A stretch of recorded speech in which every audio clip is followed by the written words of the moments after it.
નમસ્કાર, ન્યૂ ભારત ન્યૂઝમાં આપનું સ્વાગત છે। સમાચાર સાથે હું છું પલક। નજર કરીએ અત્યારના મહત્વના સમાચાર પર। રાજ્યમાં અત્યારે મેઘ તાંડવ જેવી સ્થિતિ સર્જાઈ છે। ગુજરાતના 164 તાલુકામાં મેઘ મહેર જોવા મળી રહી છે। છેલ્લા 24 કલાકમાં વરસાદની ધમાકેદાર એન્ટ્રી થઈ છે, જેમાં સૌથી વધુ રાજુલામાં વરસાદ નોંધાયો છે। રાજુલામાં 10.89 ઇંચ વરસાદ નોંધાયો છે, જ્યારે ધારીમાં 9.21 ઇંચ વરસાદ નોંધાયો છે।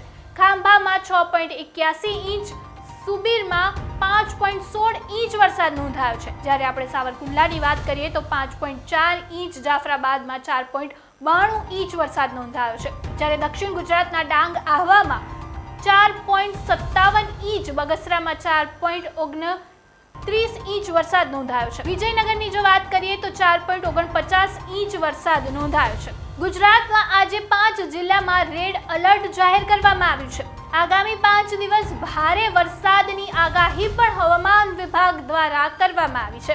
વરસાદની ચેતવણી છે કે દક્ષિણ ગુજરાતમાં આજે રેડ એલર્ટ, સૌરાષ્ટ્રમાં ભારેથી અતિભારે વરસાદ પડી શકે છે। હવામાન વિભાગે ચેતવણી જાહેર કરી છે કે ગાજવીજ સાથે ભારે વરસાદ પડી શકે છે। તેજ પવન અને વરસાદનું પણ અનુમાન છે, જ્યારે નીચાણવાળા વિસ્તાર માટે એલર્ટ જાહેર કરવામાં આવી છે અને વહીવટી તંત્રને સતર્ક રહેવાની સૂચના આપવામાં આવી છે અને બચાવ ટીમને તૈયાર રહેવાના નિર્દેશ પણ આપવામાં આવ્યા છે। ગીર સોમનાથ જિલ્લાના ઉના તાલુકાના સુલતાનપુર ગામમાં ભારે વરસાદ બાદ નીચાણવાળા વિસ્તારમાં પાણી ભરાતા 4 લોકો ઘરમાં ફસાઈ ગયા હતા। મધરાત્રે પરિસ્થિતિની જાણ થતાં જ વહીવટી તંત્ર તત્કાલીન એક્શનમાં આવી ગયું હતું। મામલતદાર કચેરીના સ્ટાફ અને SDRFની ટીમ સંયુક્ત રીતે રાહત અને બચાવ કામગીરી શરૂ કરી હતી। પાણીથી ઘેરાયેલા મકાન સુધી પહોંચી ટીમ 4 લોકોને સુરક્ષિત રીતે બહાર કાઢ્યા હતા। બચાવેલા તમામ લોકોને સુલતાનપુરની પ્રાથમિક શાળામાં ખસેડવામાં આવ્યા છે, જ્યાં તેમના રહેવા અને આરામની વ્યવસ્થા કરવામાં આવી છે। જિલ્લામાં સતત વરસાદને ધ્યાનમાં રાખીને SDRFની ટીમ અને વહીવટી તંત્રએ એલર્ટ મોડમાં આવી ગઈ છે। સંવેદનશીલ વિસ્તાર પર સતત નજર રાખી રહ્યું છે। સમયસર હાથ ધરાયેલી બચાવ કામગીરીના કારણે કોઈ જાનહાનિ થઈ નથી। ભારે વરસાદને કારણે સુલતાનપુરમાં થયેલું આ સફળ રેસ્ક્યુ ઓપરેશન તંત્રની ઝડપ કામગીરીનું ઉત્તમ ઉદાહરણ બની ગયું છે। ગીર સોમનાથના વેરાવળમાં વરસાદની પહેલી જ કસોટીમાં પાલિકાની પ્રી મોન્સૂન કામગીરી સામે ગંભીર સવાલો ઉઠ્યા છે। વોર્ડ નંબર 2માં વિસ્તારમાં વરસાદી પાણી ભરાતા રસ્તા પર મોટો ખાડો દેખાયો છે। બાળકોને શાળાએ મૂકવા જતા એક યુવક સાયકલ સાથે સીધો જ ખાડામાં ખાબક્યો હતો। સદનસીબે આ ઘટનામાં કોઈ જાનહાનિ થઈ નથી, પરંતુ ઘટનાના દ્રશ્યોએ શહેરની રસ્તાની વ્યવસ્થાની હકીકત સામે લાવી દીધી છે। સ્થાનિકોનો આક્ષેપ છે કે વરસાદ પહેલા રસ્તા અને ખાડાના સમારકામના દાવા માત્ર કાગળ પર જ રહ્યા છે। વરસાદ પડતા જ પાણી ભરાવાથી રસ્તા જોખમી બની ગયા છે। હવે લોકો પાલિકાની પ્રી મોન્સૂન કામગીરીને જવાબદાર અધિકારી સામે કામગીરી પર સવાલ ઉઠાવી રહ્યા છે। સ્થાનિકોની માંગ છે કે વરસાદી સિઝનમાં વધુ અકસ્માતો સર્જાય તે પહેલા તત્કાલીન ખાડાઓનું સમારકામ અને પાણી નિકાલની અસરકારક વ્યવસ્થા કરવામાં આવે। મુંબઈના મારખુર્દ વિસ્તારમાં મોટી દુર્ઘટના સર્જાઈ છે।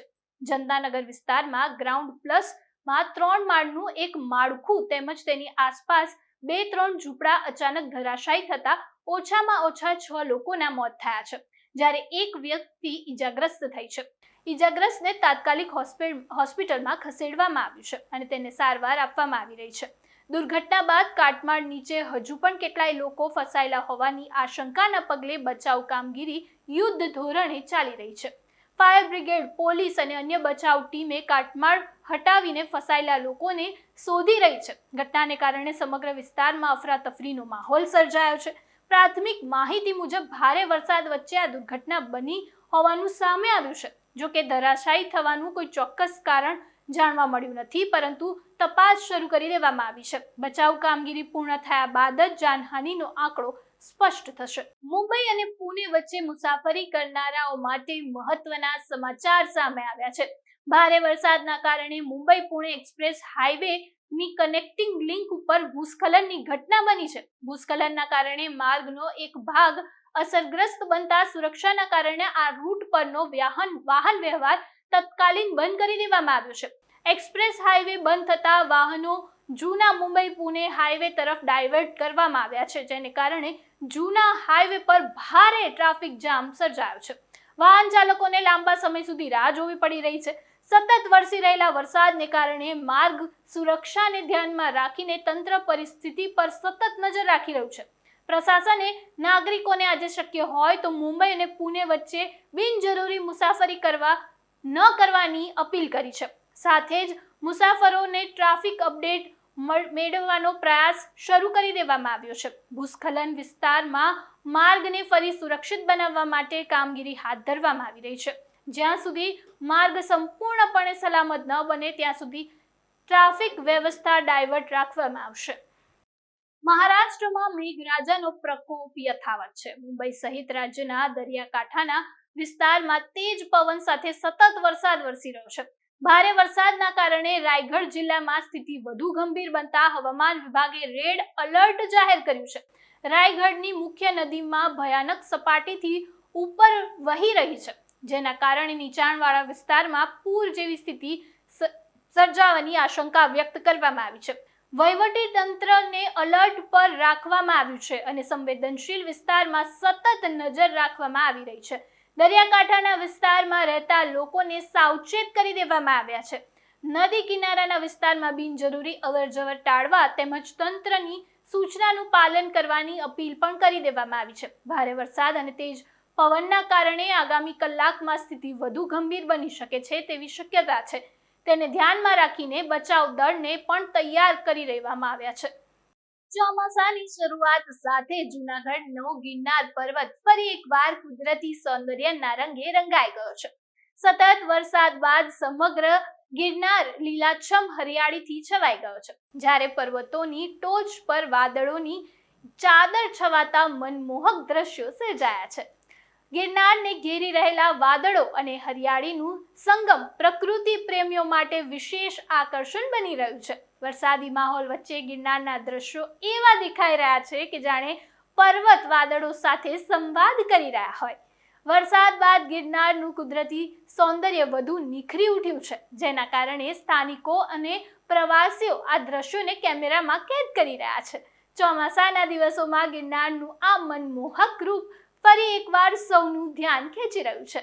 જામનગર જિલ્લાના દરિયાકાંઠે રાષ્ટ્રીય સુરક્ષાને ધ્યાનમાં રાખીને મરીન કમાન્ડો દ્વારા વિશેષ મેગા પેટ્રોલિંગ ઓપરેશન હાથ ધરવામાં આવ્યું છે. આ ઓપરેશન દરમિયાન રોઝી બંદર, નવા અને જૂના બેડી બંદર અને માધાપુર ભૂંગા સહિતના સંવેદનશીલ કોસ્ટલ વિસ્તારમાં સઘન ચેકિંગ કરવામાં આવી રહ્યું છે. મરીન કમાન્ડો, પોલીસ અને અન્ય સુરક્ષા એજન્સીઓ દ્વારા દરિયાઈ માર્ગો પર સતત પેટ્રોલિંગ અને દેખરેખ રાખવામાં આવી રહી છે. દરિયાકાંઠાના વિસ્તારમાં પણ કોઈ પણ શંકાસ્પદ હિલચાલ અથવા તો ગેરકાયદેસર પ્રવૃત્તિઓ ન થાય તે માટે સુરક્ષા એજન્સીઓને સંપૂર્ણ સતર્ક બનાવી દેવામાં આવી છે. બંદરો, કિનારાના માર્ગો અને સંવેદનશીલ સ્થળને ખાસ નજર રાખવામાં આવી રહ્યા છે. રાષ્ટ્રીય સુરક્ષાને પ્રાથમિકતા આપીને હાથ ધરાયેલી આ કામગીરી અંતર્ગત દરિયાઈ વિસ્તારમાં સુરક્ષા વ્યવસ્થા વધુ મજબૂત બનાવવાનો પ્રયાસ કરવામાં આવી રહ્યો છે. સુરક્ષા એજન્સીઓ દ્વારા સતત પેટ્રોલિંગ અને ચેકિંગ ચાલુ રાખવામાં આવ્યું છે, જેથી દરિયાઈ સરહદ સંપૂર્ણ સુરક્ષિત રહે. હિમાચલ પ્રદેશમાં આબોહવાના અતિરેકની સીધી અસર હવે સફરજનના બગીચાઓ પર પડી રહી છે. સફરજન ઉત્પાદન એને એક ચેતવણી આપવામાં આવી રહી છે. આ વર્ષનો પાક છેલ્લા ઘણા વર્ષની સામે સૌથી નબળો સાબિત થઈ રહ્યો છે. ખેડૂતોના જણાવ્યા મુજબ ફૂલ આવવાના અત્યંત મહત્વપૂર્ણ તબક્કામાં હવામાનમાં આવેલા અચાનક ફેરફારના કારણે બગીચામાં ભારે નુકસાન પહોંચ્યું છે, જેના કારણે ઉત્પાદનમાં નોંધપાત્ર ઘટાડો થયો છે. હિમાચલ પ્રદેશના બગાયત ક્ષેત્રનો મુખ્ય આધાર છે. લાખો લોકોની રોજગારી અને તેના પર નિર્ભર છે. બીજી તરફ ખેતીમાં ખર્ચ સતત વધી રહ્યો છે. ખેડૂતોની મુશ્કેલી વધી રહી છે અને ઘણા ખેડૂતોનું કહેવું છે કે હાલની સ્થિતિમાં મૂળ રોકાણ પાછું મેળવવામાં પણ મુશ્કેલી બની રહી છે. બદલતી આબોહવા અને અનિયમિત વરસાદના કારણે હવે માત્ર સારો પાક મેળવવો જ નહીં પરંતુ સફરજનની ખેતીને લાંબા ગાળે ટકાવી રાખવાનો પણ એક પડકાર ખેડૂતો સામે ઊભો છે. 1600 કિલોમીટર લાંબો દરિયા કિનારો, પિરોટન ટાપુઓનો વૈભવ, સમુદ્રમાં વિહાર કરતી 680 થી વધુ ડોલ્ફિન અને પહાડોની રમણીયતા. પ્રકૃતિના આ અમૂલ્ય ખજાનાને વૈશ્વિક સ્તરે ચમકાવવા ગુજરાત સરકાર 20 કરોડના વૈશ્વિક બજેટ સાથે ઇકો અને મરીન ટુરિઝમમાં ક્રાંતિ દ્વાર ખોલવા જઈ રહી છે. આ પહેલ માત્ર પર્યટન પૂરતું સીમિત નથી પરંતુ સ્થાનિક યુવાનો અને નાના વેપારીઓની આજીવિકા બદલવાનું એક મોટું અભિયાન બની રહી છે. તો ચાલો જાણીએ પ્રકૃતિના સાનિધ્યમાં આકાર લઈ રહેલા આ નવા ગ્લોબલ ટુરિઝમ હબ વિશે. મુખ્યમંત્રી ભૂપેન્દ્ર પટેલના નેતૃત્વ હેઠળ ગુજરાતના વિશાળ દરિયાકાંઠા અને કુદરતી સંસાધનોને વૈશ્વિક પર્યટન કેન્દ્ર તરીકે વિકસાવવાની ભગીરથ કામગીરી શરૂ થઈ છે. ઇકો ટુરિઝમ, મરીન ટુરિઝમ અને આઇલેન્ડ ડેવલપમેન્ટ પર વિશેષ ભાર મૂકવામાં આવી રહ્યો છે. રાજ્યના અર્થતંત્રને એક નવી ગતિ પણ આપવામાં આવી રહી છે.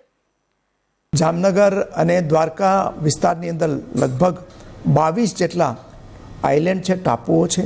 પિરોટન સહિતના આ મરીન નેશનલ પાર્કને વિકસાવવાનું, ઇકો ટુરિઝમ સાઇટ તરીકે વિકસાવવાનું આપણે નક્કી કરેલું છે. એ ઉપરાંત આ જ કોસ્ટ ઉપર 680 જેટલી ડોલ્ફિન છે. આ એક સૌથી મોટું આકર્ષણનું કેન્દ્ર બની શકે એમ છે. સૌરાષ્ટ્રમાં 3 જગ્યાએ આપણે જે દરિયાઈ કાચબા છે એનું બ્રીડિંગ સેન્ટર પણ બનાવેલું છે. ગીર સેન્ચ્યુરી છે જ્યાં લાયન વસે છે, એનું સેકન્ડ હોમ બરડા સેન્ચ્યુરી પણ બનાવવામાં આવ્યું છે. જામનગર અને દ્વારકાના 22 ટાપુઓ પૈકી પિરોટન મરીન નેશનલ પાર્કનો ઇકો ટુરિઝમ સાઇટ તરીકે વિકાસ થઈ રહ્યો છે. આ સાથે જ બોટ દ્વારકામાં ડોલ્ફિન ટુરિઝમ અને ઓખામડીમાં ટર્ટલ ટુરિઝમ પ્રકૃતિ પ્રેમીઓ માટે મુખ્ય આકર્ષણ બન્યા છે. માધવપુર, નવદરા અને જાફરાબાદ જેવા રમણીય કિનારાઓ પર ટુરિઝમ મેપ પર ચમકી રહ્યા છે, જ્યારે એડવેન્ચર સ્પોર્ટ અને મરીન લાઈફને કારણે સ્થાનિક રોજગારીમાં પણ નોંધપાત્ર વધારો થઈ રહ્યો છે. રિલિજિયસ ટુરિઝમમાં દ્વારકા કોવિડ પછી ઉત્તરોત્તર ખૂબ પ્રગતિ કરી છે અને લાખોની સંખ્યામાં શ્રદ્ધાળુઓ આવવા માંડ્યા છે. સાથે સાથે સરકારે જે પહેલ કરી છે મરીન ટુરિઝમ અને ઇકો ટુરિઝમ વાળી જે વાત છે તે ઓખા દરિયા કિનારાના વિસ્તારમાં જે ડોલ્ફિન જોવા મળે છે, પોશિત્રાના વિસ્તારમાં જે મરીન લાઈફ જોવા મળે છે અને એડવેન્ચર ટુરિઝમ જે વોટર સ્પોર્ટ્સ તરીકે ખૂબ અલગ રીતે ખૂબ વધારે ગ્રો કરી રહ્યું છે, જેના કારણે અપાર રોજગારીની તકો ઉપસ્થિત થઈ છે. અહીંયા તમામ લોકોને ખૂબ રોજગારીની તકો દિવસે ને દિવસે વધતી જાય છે. અમે લોકો વડોદરાથી આવ્યા છે અને આ ઇકો ટુરિઝમમાં અમે લોકો ભાટમાં અહીંયા જોવા આવ્યા છે. હવે સિચ્યુએશન એટલી બધી સરસ છે, પ્રકૃતિમાં રહેવાનું જેને ગમતું હોય એના માટે તો બેસ્ટ સ્થળ છે. અહીંયા હું પહેલી વાર આવ્યો છું પણ મને જોઈને એટલો આનંદ થઈ રહ્યો છે કે આ શહેરથી એકદમ નજદીક જગ્યા છે અને એકદમ નેચરમાં રહેવાનું જેને આનંદ મળતો હોય તેના માટે ઘણી જ વ્યવસ્થા સરકારે કરેલી છે. દરિયાઈ સીમાથી આગળ પંચમહાલના જાંબુઘોડા અભયારણ્યમાં આવેલા ભાટ અને ધનપુરી ઇકો ટુરિઝમ સેન્ટર વન્યજીવો અને રોમાંચના નવા કેન્દ્ર બન્યા છે. ગીચ જંગલો, ટ્રેકિંગ અને સ્થાનિક આદિવાસી સંસ્કૃતિનો અદ્ભુત સમન્વય પ્રવાસીઓને મંત્રમુગ્ધ કરી રહ્યો છે. યાદગાર અનુભવ પૂરો પણ પાડી રહ્યું છે. પહાડી વિસ્તારોની વાત કરીએ તો ડાંગનું સાપુતારા પણ નવી પ્રવાસન નીતિના કારણે આજીવિકાનું મોટું કેન્દ્ર બન્યું છે. 12 માસ ચાલતા ઉત્સવો અને નયનરમ્ય વાતાવરણના લીધે અહીં પ્રવાસીઓનો અવિરત પ્રવાહ ચાલુ રહે છે, જેનો સીધો લાભ સ્થાનિક હોટલ્સ, ઉદ્યોગ, હસ્તકલા અને કારીગરો તેમજ નાના વેપારીઓને મળી રહ્યો છે. क्लाइमेट भी अच्छा है और अभी बारिश चालू हो जाएगा तो टूरिस्ट की जो संख्या है और इसमें बढ़ोतरी हो सकती है और बाद में तो मानसून फेस्टिवल गुजरात टूरिज्म और सरकार करती है, इसीलिए हर साल टूरिस्ट का जो संख्या है हर साल बढ़ रही है। વાતાવરણ ઠંડી આબોહવા વાતાવરણ અને વાદળછાયું વાતાવરણના લીધે ઘણા જ પબ્લિકો સહેલાણીઓ આવે છે અને પબ્લિકોનો ધસારો પણ ઘણો થાય છે અને અહીંના ફેસ્ટિવલો પણ ઘણા થાય છે. બધી જ સિઝનના ફેસ્ટિવલો થાય છે એટલે પબ્લિકો ઘણા જ આવે અને નાના મોટા વેપારીઓને રોજગારીની તક પણ ઘણી મળે છે. તો સરકારની આ નવી આઇલેન્ડ અને મરીન પોલિસી આગામી વિસ્તારમાં ગ્લોબલ ટુરિઝમ માર્કેટમાં ગુજરાતની મજબૂત દાવેદારી પેશ કરશે અને આ નીતિથી સ્થાનિક સ્તરે પર્યાવરણના જતન સાથે આર્થિક અને રોજગારને પણ બૂસ્ટ ડોઝ મળી રહ્યો છે, જે લાંબા ગાળે સરહદી અને આદિવાસી વિસ્તાર માટે આશીર્વાદ રૂપ સાબિત થશે. અત્યારે સમાચારમાં બસ આટલું જ. વધુ સમાચાર માટે જોતા રહો ન્યૂ ભારત ન્યૂઝ. નમસ્કાર.